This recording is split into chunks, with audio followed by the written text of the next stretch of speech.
My heart is just stirred, a year later, and saying, Lord, would you raise up peoples all across the earth, intercessors who would have your heart for Haiti, because the cameras are gone, but the eyes of the Lord are still upon this nation. The groanings of the prisoners are continuing to come before the Lord, that touch his heart deeply, as it is a nation that is wrought with corruption.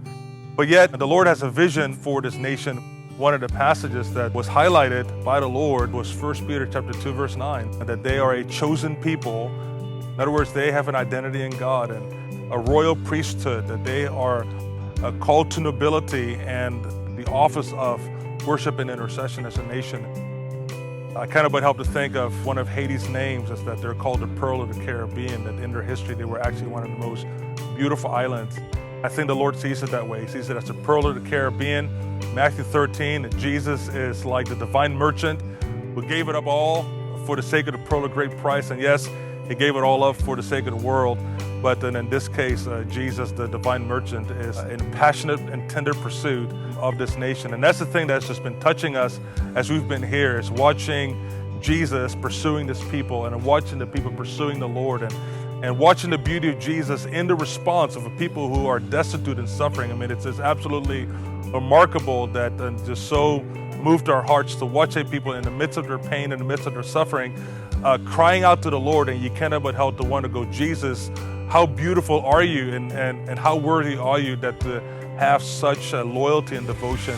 So there's hope for this nation. And can you imagine former worshipers of voodoo turning to become worshipers of the Lord Jesus Christ, and watching the spiritual atmosphere of this nation change, and watching it manifest in their government and in their churches and in their families.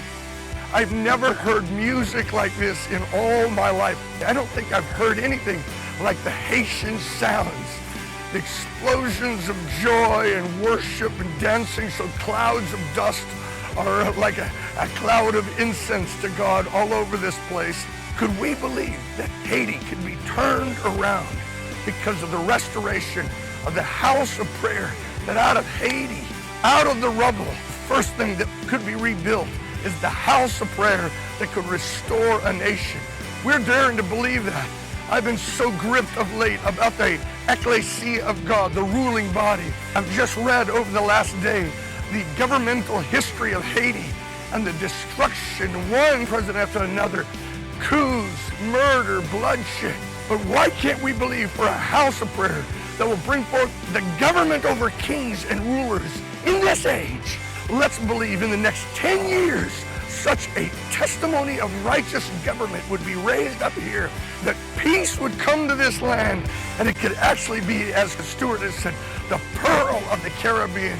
I'm coming with my heart filled with faith, as again, the only hope for the nation is, I will raise up my house of prayer, and Jesus will rule and reign in this age and in the fullness in the age to come.